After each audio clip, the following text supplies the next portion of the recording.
When we think about how do we place ourselves as an African continent, how do we place the next young leaders of this world within a world that is changing so rapidly, I think it's important to think about first, what are some of these changes that are happening? So what are these technologies? And also further, how do we better equip, how do we better support young people to be able to leverage these technologies, not only as young leaders, but also to create social good and to create change in the world. And so I am here with an incredible panel, and I'm sure you're going to enjoy the conversation today. What I will ask is for my panelists to introduce themselves and also to answer one question for me. Why are they excited to be here today with you all? Good afternoon, everyone. It's a pleasure to be here. My name is Okwe Bakola. I'm the CEO of Kibo School. We are an online university that offers a bachelor's degree in computer science to learners in Nigeria, Ghana, and Kenya.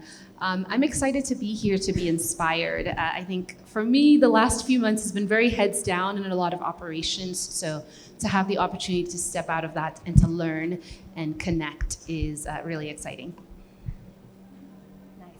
Hi everyone, my name is Claire Korir. I am the Director of Product at Moringa School. We are a tech education school based in Nairobi. We do have a few students in Nigeria as well. We teach software engineering, data science, cybersecurity, and I think for us a really important mission for us that drives our work is that we want Africans to be able to create futures for themselves. So I'm really excited to be here. I was actually just mentioning that being in an in-person conference is really exciting for me. I think I haven't been to one of these in a while. So seeing a lot of people and connecting is really, really good for me. So yeah, thank you for joining this session. Good morning, everyone. I'm Alex Okusi Litavalia from Kaelewan Junior Secondary School. I'm Alana from here, Nairobi, Kenya. Karibuni, Kenya. And I'm very grateful to have you here.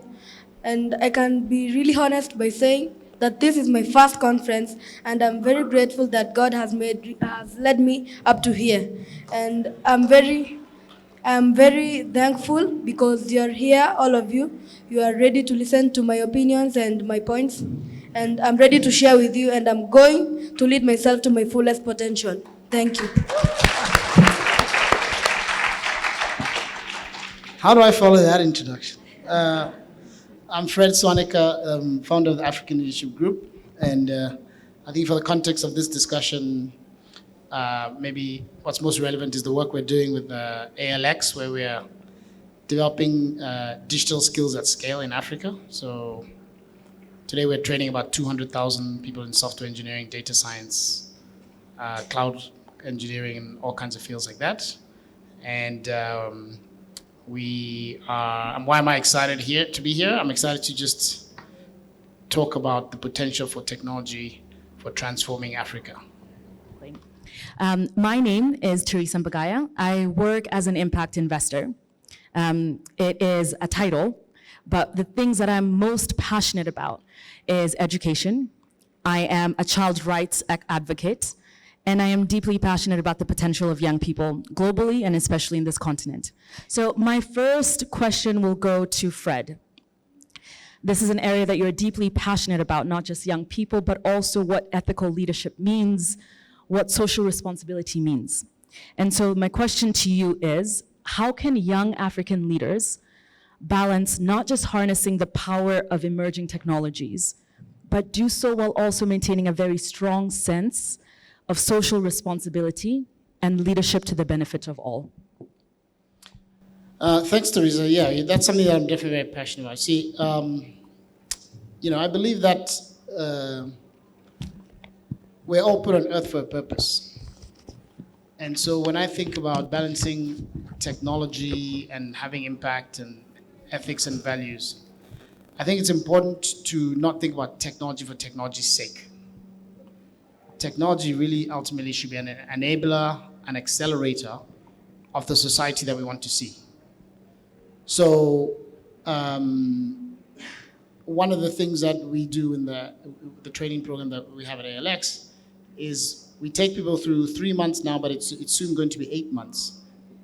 Before they do training in technology, we teach them about the challenges of society, healthcare, climate change, education, the empowerment of women, conservation. Get them to become passionate about those things first. And also infuse the training with leadership training, how to work in teams, ethics and values.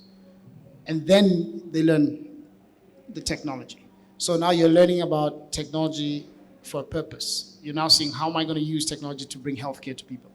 How am I using technology to improve the climate? How am I going to use technology, to provide access to education and so forth? So, the end goal is to create digital leaders who are learning about a tool that will enable the change that they want to see in society, versus just, I'm coding for coding's sake, right? And so that's really and it's a philosophy we've always believed in the African Leadership Group. We challenge our students to choose a mission and not a major, right? Say, how do you want to impact the world? And then curate your learning experiences around that impact you want to create, versus just learning for learning's sake and not having a clear purpose. I want to build on that with another inquiry to Claire this time. One of the areas that Fred has emphasized is not technology just simply for technology's sake, but for a purpose. There are also a lot of examples of advancements within the African context and globally that are really showcase how young people are leveraging technology towards social change. And I'm curious if you would highlight a few examples that come to mind for you based on your experiences at Moringa and even before that. All right, thank you for that. I just want to start by saying that I started my journey in education under the very able tutelage of Fred Swanika. And so he truly is a living example of allowing people to actually become leaders and lead by doing. And I think it's actually through my work and my network at the African Leadership Group, which it has now become, that I've been able to practice leadership from a very young age. And so it's really a pleasure to be on the same panel with you, Fred. So at Moringa School, we are very outcomes driven. So we want to make sure that the African continent has job seekers who are actually high quality and high potential. So if we have technologies on the African continent, they're not just driven or adopted from Europe or the US, which is great, but we actually have talent that can be able to match and drive some of the very important change that we need on this continent. And I think one of the really big ones that I worked with in my past life, working at Village Healthworks in Burundi, is an institution called Muso Health in Mali. They use mobile technology to provide healthcare for underserved communities in Mali through data collection, ensuring that you're able to visit clinics, training.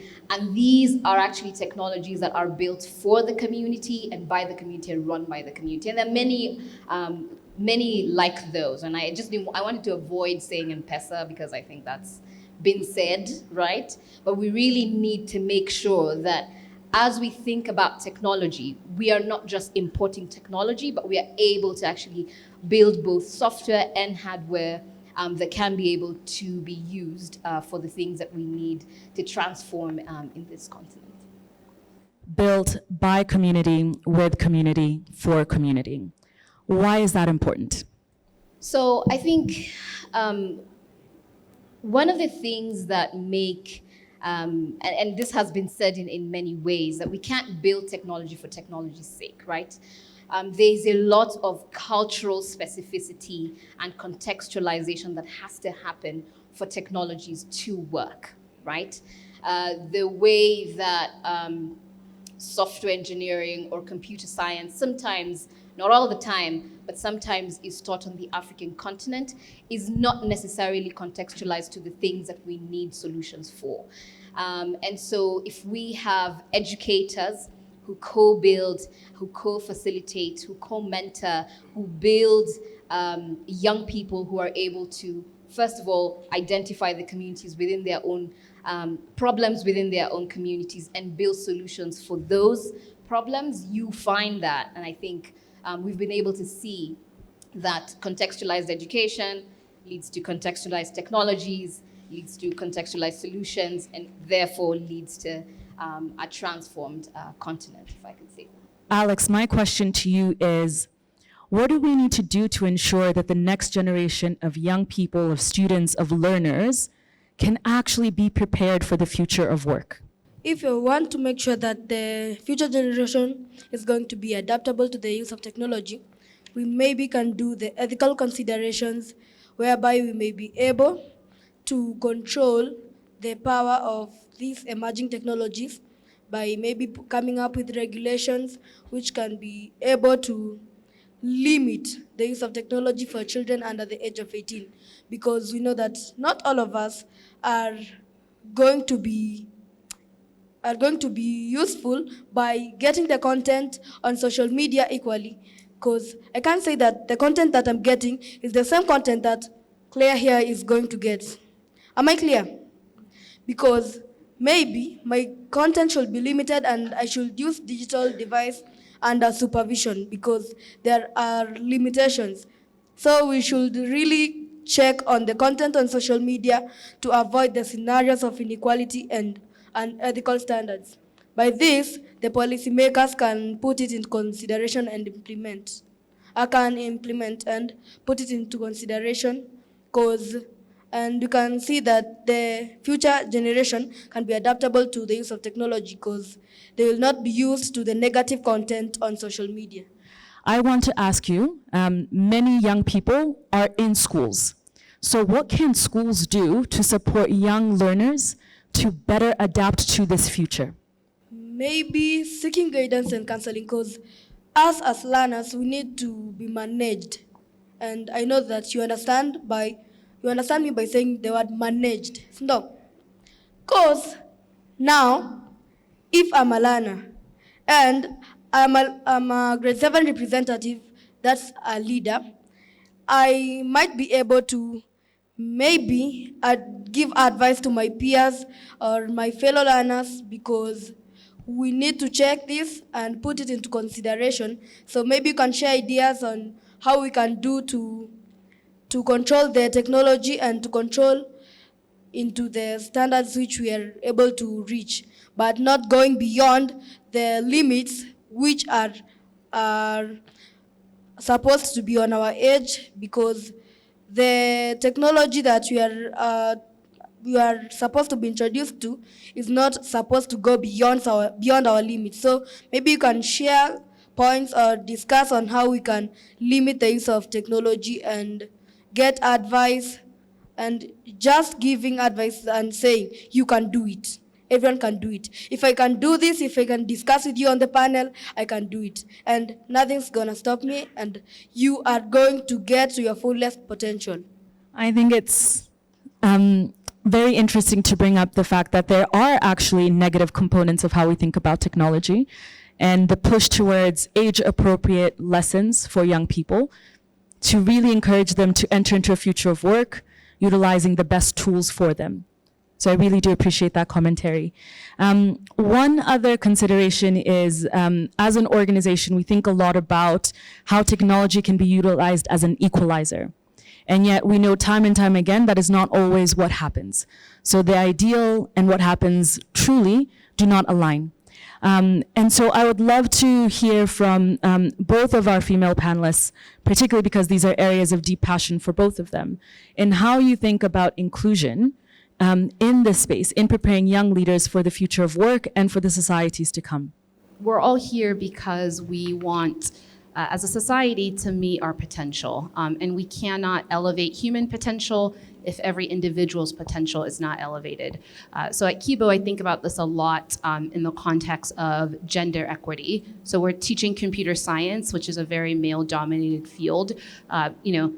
20 years ago, when I was in university studying math and computer science, there were very few women.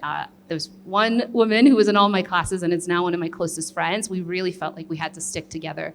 So when we think about our work at Kibo, it's how can we create a space that is open to young women? And I think there's a lot that we can do as a society, starting with when they're quite young girls. So one of the things with technology is to really be a great technologist, you have to be willing to tinker and break things and take risks. And I remember when I was quite little and like breaking radios and taking things apart, my dad would always say, don't do that, like that's for the boys. Just somehow this idea that being rough with things, breaking things, taking them apart was very gendered. I don't know why. But I think one of the things as we think about equity and creating spaces where young women can see themselves in technology is encouraging them to like break as many things as the boys do. And then when it comes to our institutions and our education institutions, it's so critical that we put forth role models. So we're fortunate that we have women leaders, but even our faculty, we have more than 50% of them who are teaching math and CS are women. And that matters so much to our female students. It really helps them see themselves as leaders and in turn make the entire community better.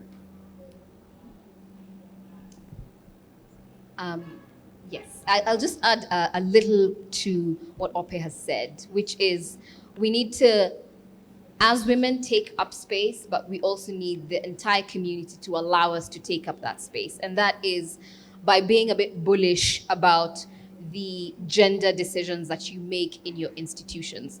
So if it means things like having a software engineering class that is specifically just for women and figuring out how to make that math and bottom line make sense, we need to do that. If it is about being the sponsor for women to take up leadership positions, we need to do that. So I think it is about being and taking collective responsibility about ensuring that we have equity, especially on the African continent. I want to challenge every single one on this panel now. We often talk about artificial intelligence, the impact within our continent and the context, and yet in many parts of Kenya, you can go into a classroom and find tablets that are not being used. Teachers are not trained. Young people do not feel comfortable with the technology yet because they're not taught. And so we're talking about leapfrogging, and yet the reality when we enter into our classrooms are very different. So as leaders in technology, as those of you who believe in the power of technology to transform our societies, how do you reconcile the two? What does that mean for you and the work that you do? It's important to meet people where they are with technology, right? So even if there are tablets or devices that aren't being used, many of us now have mobile phones, right? So I think that it is true that there's a disparity, but often I find that disparity is because the tech was not put there in a way that's responsive to the participants, right? So if I just go to a school and I dump 30 Chromebooks or whatever, that's nice, but they're never going to turn it on, right? So we really do have to design with teachers and students in collaboration to ensure that the tech we're putting in classrooms actually meets their needs and actually serves them really well. In addition, we use AI in very many ways in our daily lives. In a lot more ways that we actually maybe perhaps even know, because AI was invented in the 1950s. So I think as educators, right, because I think a lot of the people in the room are educators, we'll be doing ourselves a disservice by being fearful. It's good to have that skepticism, but by being fearful of especially generative AI, we'll be doing ourselves a big disservice. For us at Moringa School, one of the things that we're really exploring and are hoping to launch in the coming year is to have really strong AI tutors for our students, right? We are a really intensive boot camp. We put students through intensive software engineering classes, cybersecurity, product design, all of which will have AI enhancements by the beginning of next year. And so we need our students to know how to learn. They need to learn how to learn and use AI to be more effective engineers, data scientists. So I think for us, we are embracing AI in our spaces, in our education spaces. And I would actually encourage all the educators here to figure out within your own context how to make, especially generative AI can be a really good tool in delegating tasks, making your tasks a lot easier.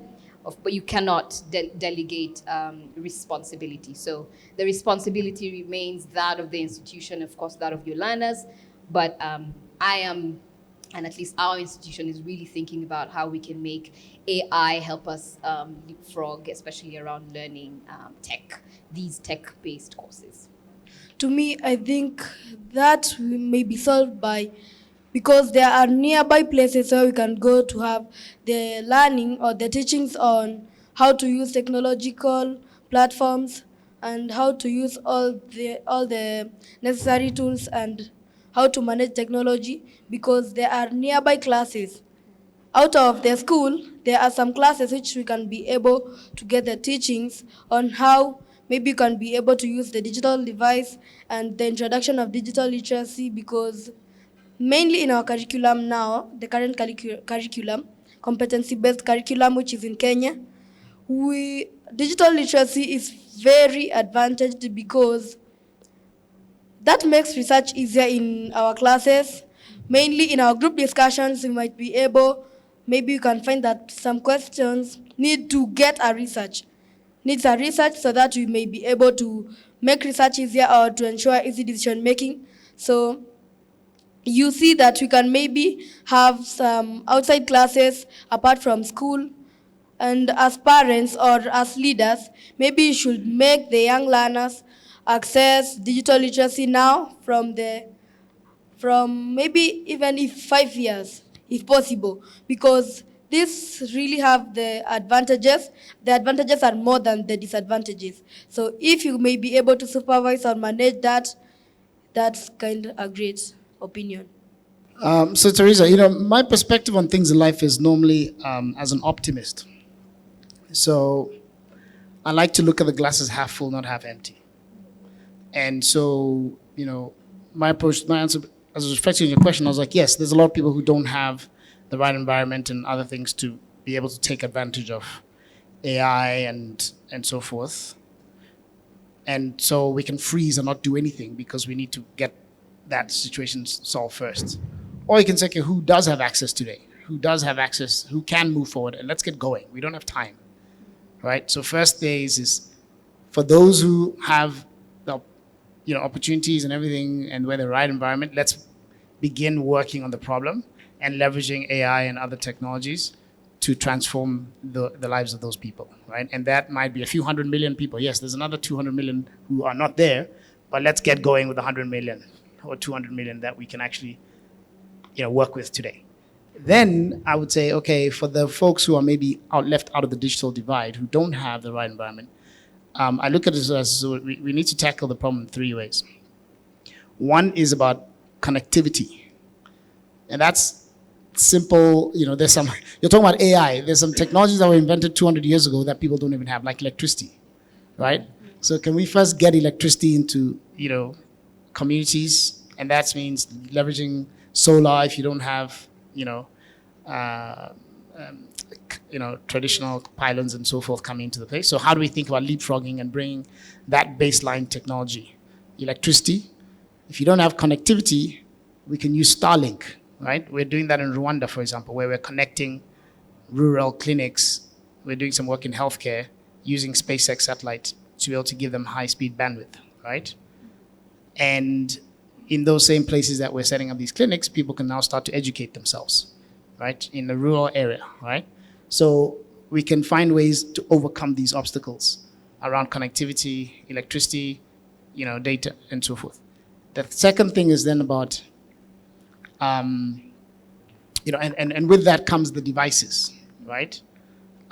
So, can you get super cheap smartphones and so forth, right?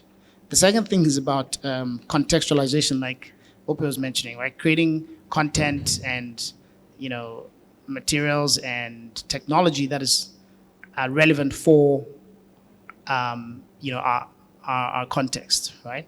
And so then we have to really think about how do we design for the user, which is very different user than somewhere else. Right? And whether it's, things like creating, what's the equivalent of Duolingo for learning software engineering at the age of 5? Games that you can play on a feature phone or on a smartphone, so that young people start getting educated and learning how to use technology and how to become digitally literate from a very early age. We just acquired a company in Romania, and as I was talking to my colleagues there, they're telling me that they learned how to code at the age of 10, right? So they start coding at that age, and we're training people how to code at the age of 20, 30. So we need to get much younger, and teach it as a language, just like people learn French and English. We need to start learning, coding as another language in primary school and so forth, right? And then third pillar is we need to retrain our teachers, right? And because sometimes, you said, there might be a school that has computers and electricity and they've got everything that they could have a great program to teach technology skills to young people, but the teachers have not been trained and they see technology as, something that maybe they're threatened by, they're intimidated by, or they just, So we need to really, because with the, using the right way, technology can allow us to leverage the few teachers that we have in Africa to reach many more people, and will allow the teacher maybe who's not as well trained to achieve much better outcomes with students, right? And so how do you get that interface between the human and the technology to be able to really bring the best outcomes? So that's the way I would tackle the problem of those who don't have access. But I'm saying let's get going with those who do have access, because we don't have time. What is one key takeaway? And in your biggest, wildest imagination, where would you like to see our continent advance when you think about technology? One thing that I'm taking away is we need to stop thinking about private sector versus civil society versus, because, for example, the question that was posed and that we just had discussion about, I actually see a lot of non-profits using technology already. Like most of the education technology work that's happening, many of them are non-profits. Transparency work that's happening. I know, for example, you guys fund Luminate.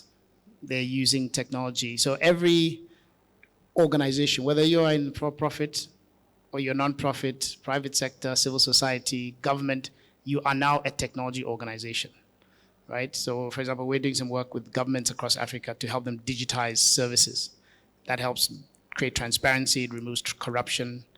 It allows governments to be able to deliver services at higher scale and lower cost and so forth. So we have to just think about transforming Africa throughout every segment of society using technology. And so my vision is that in the next 50 years, Africa redefines the whole notion of development, because we're able to, bring our standards of living up without having to necessarily increase our GDP per capita. So you can, within your same low income that you have access to world-class healthcare, world-class education, good infrastructure and everything, because that's how we need to think, and not saying, oh, my GDP must catch up to the US. There are people in the US who earn $80,000 a year and they cannot get healthcare. We don't want to copy that. Let's make sure that we use technology to transform our society.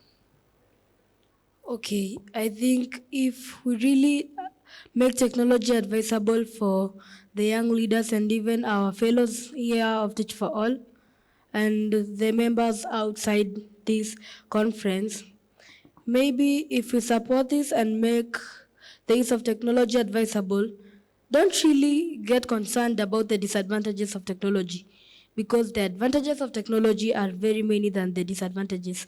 So you really need to look on the advantages of technology, because the disadvantages of technology comes if you are not able to manage technology in an appropriate manner. So I think if you are able to become a digital world, we are going to get a very bright future for young leaders to become the leaders of today, tomorrow, and all the other days. Big takeaway for me today is that we have a major skills gap that we need to fill. And so let's continue to collaborate with one another to democratize technology as much as possible for the African continent. Oh, my biggest vision, a more equitable world. Thank you. I think my big takeaway is that we are all very aware of the systemic challenges, but at the same time, there are a lot of people who are just starting. So get going, doing something. My big vision is that young Africans are viewed as world-class technologists. I want our continent to be the place where people come to find the best hardware engineers, the best climate engineers, software engineers, and I think it's possible.